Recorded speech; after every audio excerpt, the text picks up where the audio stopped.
Today, we are immersing ourselves in the life of Anicius Manlius Severinus Boethius. Quite a name. It is. He's this figure so central to Western thought that, historians often say he's the man who closed the door on the ancient world. And at the same time, laid the foundation for the next 1,000 years of thought. Exactly. It's this incredible paradox. It is. And he did it all in just 44 years.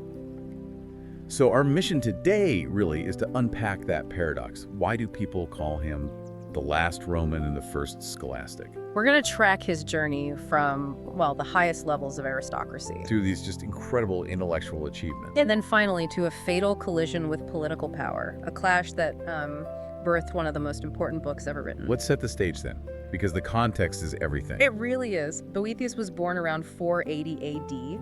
in Rome. And you have to remember, just 4 years before that, in 476, the Western Roman Empire had, for all intents and purposes, it had dissolved. So the empire's gone. But the ghost of Rome, its laws, its culture, that massive aristocracy, it's still there. It's still dominating Italy. Precisely.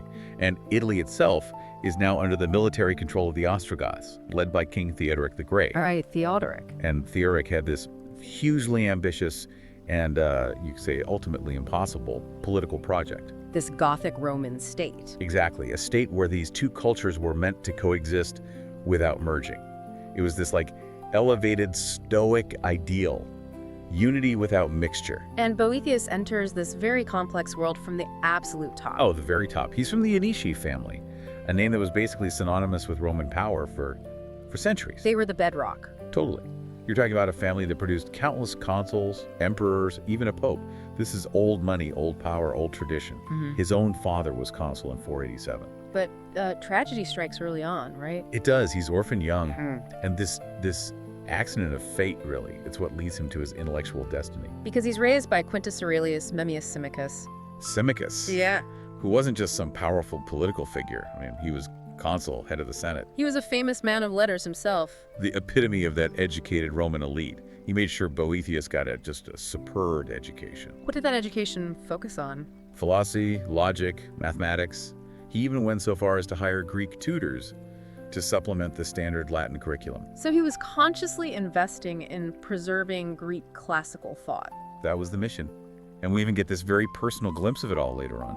When he marries Symmachus's daughter, Rusticiana. Right. And in his most famous work, he writes about her virtues with this immense gratitude, saying she's just like her father in her noble character. It's very touching. It really paints a picture of this bubble of intellectual and social stability right at the top, even as the world is fracturing all around them. A fragile bubble. Because let's go back to Theodoric's Gothic Roman state. Unity without mixture. It sounds noble, but these two cultures were separated by some fundamental divides. And the most dangerous one, especially later, was religion. Absolutely critical. The Romans were Nicene Christians, what we'd call Catholic. Yeah. They believed in the Holy Trinity. And the Goths. The Goths were Arians. Arianism was a distinct non-Trinitarian form of Christianity. It had been branded a heresy by the Roman Church centuries earlier. So even in the same city, they could never fully trust each other. Never. The Goths were always these theological outsiders, always suspicious that the Roman establishment's ultimate loyalty was actually to the Byzantine emperor in the east. So Boethius is living in this high-stakes, religiously charged environment. But before politics gets him, He becomes famous as a scholar, a genius. and his reputation spreads far beyond just Rome or Italy. Oh, yeah. We can confirm that from the letters of Cassiodorus, Theodoric's secretary. I mean, Boethius wasn't even 20 when the king asks him to find the best Cytherode. A lyre player. A professional lyre player, yeah. To send as a diplomatic gift to the Frankish king Clovis. He was already the guy you went to for culture, the intellectual arbiter of the West. His technical expertise was just undeniable, too. Right, there's that amazing story where Theodoric asks him to build a water clock A clepsydra. for the Burgundian king Gundobald.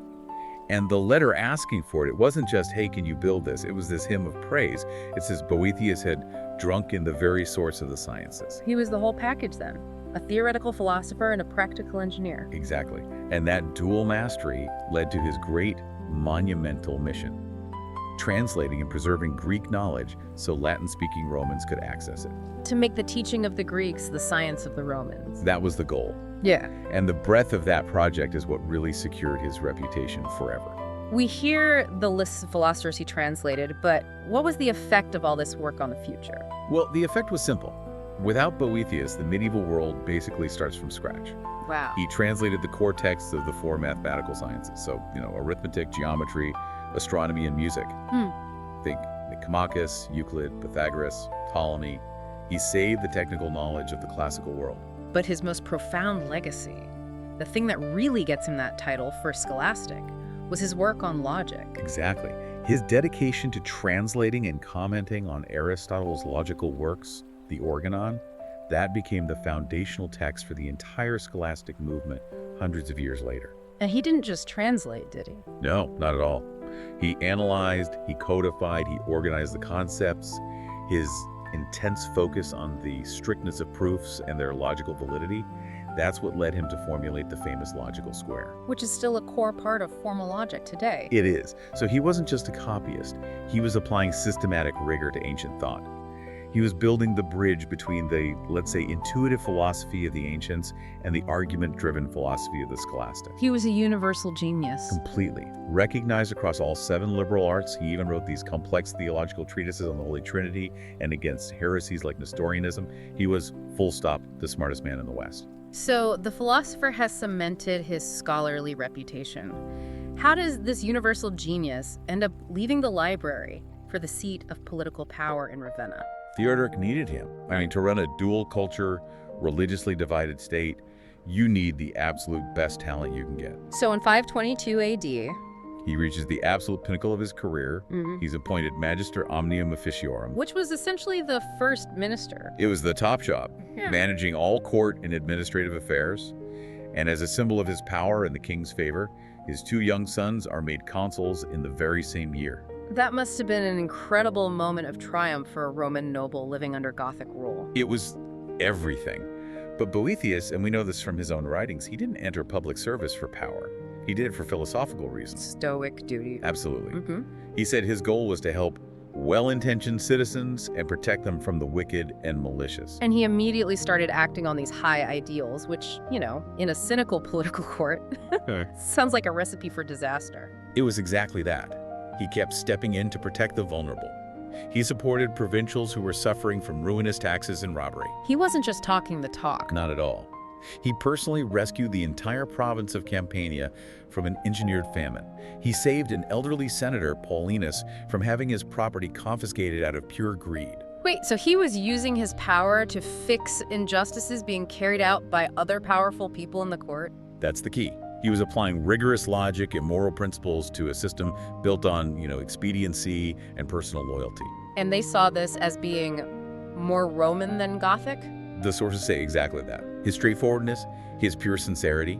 He was too honest, too public, and critically. Way too successful at thwarting the powerful men who were getting rich off corruption. This had to have created massive resentment. He's setting himself up for a fall. The resentment was definitely building. And the fatal moment comes in 523 AD. It's fueled by this rising tension between Theodoric in Italy and the new, very strongly Catholic Emperor Justin I in Constantinople. Why was that relationship with Constantinople suddenly so sensitive? Because Theodoric was an Arian, and Justin was a Nicene Catholic. Theodoric saw Justin as both a political threat and a religious adversary. And he was paranoid. Extremely paranoid that the Roman Senate, who shared Justin's religion, was secretly plotting to restore rule from the East. That is the powder keg, so what was the spark? The spark was an informant, a man named Cyprian, who accused a Senator Albinus of treason. Secret correspondence with Emperor Justin. Exactly. So when Albinus is brought to trial in Verona, Boethius, who sees this as a total injustice, and he was probably convinced the letters were fakes, he stands up to defend him. He spent his political capital to protect a man accused of high treason against the Goths. A huge risk. A fatal risk. He argued for Albinus' innocence, may have even offered himself as bail. In that moment, he made himself a direct obstacle to the court's plan to purge Roman influence. And Cyprian just turned on him. Immediately. He shifted the accusation right onto Boethius himself, conspiracy against the Goths, desiring to restore Roman liberty. It wasn't a legal dispute at all. It was a political purge disguised as a trial. A political hit job, pure and simple. Boethius was arrested, imprisoned in Calvenziano near Pavia. The trial that followed was It was a tragedy of justice, held in his absence, based entirely on the perjured testimony of 3 of Cyprian's cronies. And what were the official charges they used to condemn him? They perfectly captured why he was a threat. First, desiring to restore lost Roman liberty, so political revolution. Right. Second, preventing documents that would prove the Senate's insult to majesty, meaning he tried to shield the Senate from the purge. And the third one was just bizarre. Sacrilege, or abusing magic. Magic, how did that fit in? It was the classic, convenient charge you threw at any philosopher or intellectual whose studies seemed too mysterious. Because he mastered mathematics and astronomy. It was easy to brand him a practitioner of forbidden arts. In short, they charged him with being too Roman, too powerful, and just plain too smart. And the most painful betrayal of all. He was condemned to death by the very Roman Senate he had risked his life to protect. The sources are clear on that. The Senate, terrified of Theodoric's wrath, sacrificed Boethius to save their own skins. Unbelievable. The only person who stood by him was Symmachus, his father-in-law. He was arrested shortly after and executed, a martyr for truth. And Boethius himself. He suffered severe torture before his execution in 524 AD. A truly agonizing, brutal end for the last Roman. But out of that unbearable suffering came his greatest achievement. The Consolation of Philosophy. Written in prison while he was waiting for this inevitable, cruel death. It's one of the most powerful works of philosophical introspection ever created. He describes his despair, his sense of abandonment, and then the visitation of this stately, commanding figure, Lady Philosophy. And Lady Philosophy doesn't just offer sympathy. She comes to him as a physician, promising to heal his soul through reason. That's right. What's the core argument she uses to cure his despair? Well, the structure itself is unique. It alternates between prose and poetry, which makes it very memorable. Her core argument starts by separating the chaos of the world, what he calls fortune, from the ultimate order of the cosmos, which is divine providence. So she's telling him that losing his wealth, his power, his high office, all these external things, they were just gifts of random fortune. And because they're external, they can be randomly taken away. Therefore, they can't be the true good. The true good lies within, in wisdom and virtue, which a tyrant can never take away from you. Exactly. And then she goes even further. She argues that everything that happens, even the seeming injustice of his situation, has a higher meaning, because the entire world is governed by this universal divine providence, which is always working toward the highest good for humanity. That's profound. By accepting that ultimate order, he found a kind of stoic peace that let him meet death with dignity. He transformed his personal tragedy into a universal triumph of reason over despair. And the book was a sensation. It was copied and translated all through the early Middle Ages. Alfred the Great and Queen Elizabeth I both translated it into English. It really did become the ultimate self-help manual for dealing with political catastrophe. It did. The historian Edward Gibbon famously called it the Golden Book. And centuries earlier, Dante, recognizing his intellectual rigor in his martyrdom, actually places him in the highest sphere of Paradiso. And that enduring impact comes directly from the rigor he embodied his whole life. Yes, that focus on logic, on systemization. He didn't abandon it in prison. He applied those same tools, those strict proofs and dialectical arguments, to the problem of suffering itself. And that's what created this philosophical monument. It was the key transmission belt for Greek thought into the West. He really was the linchpin. He truly was. What an incredible trajectory. He starts as the greatest classical scholar and aristocrat, trying to revive Roman ideals under Gothic rule, and he ends as a universal martyr whose logical rigor sets the foundation for the next 1,000 years. He used the very philosophy that got him into that fatal court intrigue to ultimately conquer despair in prison. And it leaves us with this fascinating tension to think about. It does. His unwavering commitment to logic, to reason, to stoic justice, that's what led him to challenge tyranny publicly, and it got him tortured and killed.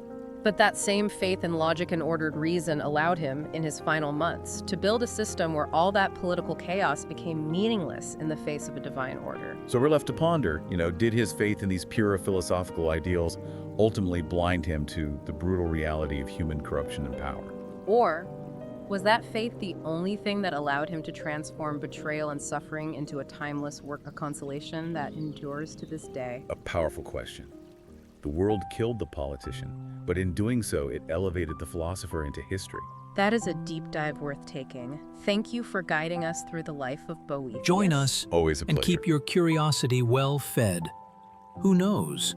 The next video might be exactly what you didn't know you needed.